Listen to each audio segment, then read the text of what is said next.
Kalinga Prab ay di nga po lubos akalain ang naging resulta. So, yan po yung topic po natin for today's video. Iisa lang po yung masasabi ko. Deserve ng EDSI po to.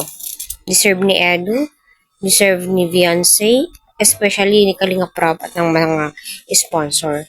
At kung hindi dahil sa supporters ng EDSI na nagmamarathon o lahat ng viewers ay deserve na deserve lahat ng to. Ano?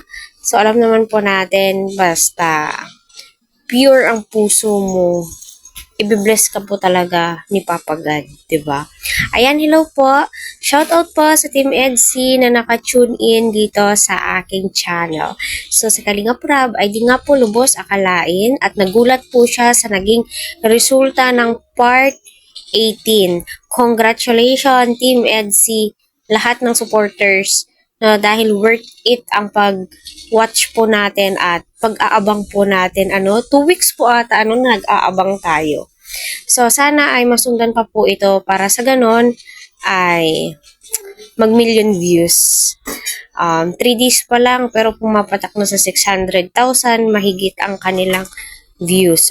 So, lalaki pa yan. Baka magmi-million niya yan within 5 days, di ba?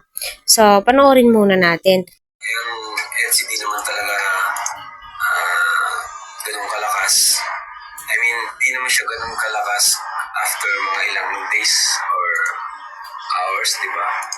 Pero yung last upload natin, parang yun yung pinakamalakas niya na after 2 to 3 days is na agad, 600,000, no? 600,000. Ayan. So, nakakatuwa kasi yung chemistry. Ayun nga po, may itataas pa po yung video nila. Basta sa atin ay patuloy lamang po sa pagsuporta sa Team EDSI. Dahil nga po, deserve po yan ng EDSI fanatic or EDSI. Lahat ng gising saan kayo nabilong, deserve na deserve po yan nila EDS. Kaya, ipagpatuloy po natin.